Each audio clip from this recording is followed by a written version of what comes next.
The headlines. A man who made violent threats on social media against President Biden is shot dead by the FBI. Tragedy in the Mediterranean. 41 migrants drown off the Italian island of Lampedusa after their boat capsized.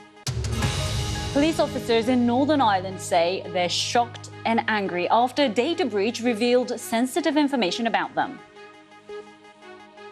A candidate in Ecuador's upcoming presidential election is assassinated while on the campaign trail.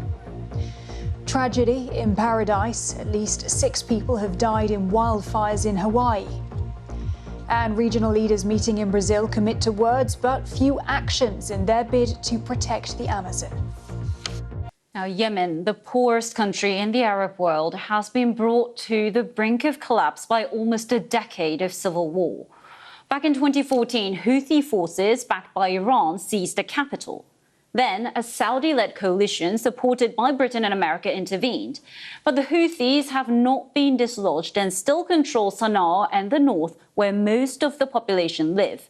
Few places have suffered more than Taiz, a city which for more than 3,000 days has been besieged by Houthi forces. The Biden administration has announced new restrictions on U.S. investments in China's technology sector.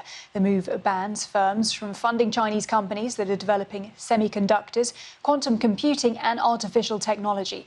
Washington hopes to stop U.S. capital from boosting industries that could enhance China's military capabilities. China said it was very disappointed in the decision.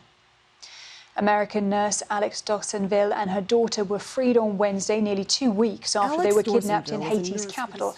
Ms. Dawsonville was working for a Christian relief organisation when she and her daughter were taken at gunpoint from the campus of a school near Port-au-Prince. The US State Department says it remains unclear who kidnapped the pair and why. Heavy rains on Wednesday caused a Norwegian dam to partially collapse, causing widespread flooding. More than 3,000 people have been evacuated as rivers swell to their highest level in 50 years. The power plant on the Glomma River was submerged by waters and rendered inoperable. And you're live with BBC News. A man who posted violent threats against President Joe Biden and other officials online was shot dead during an FBI raid on Wednesday. Agents were attempting to serve an arrest warrant at the home in Utah just hours ahead of a planned visit to the state by Mr. Biden. The FBI declined to give more details.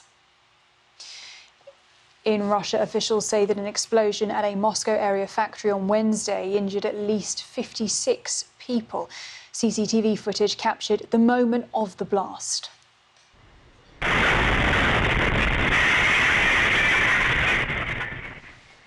Officials didn't say what caused the explosion, but it comes as alleged Ukrainian drones were intercepted on their way to Moscow.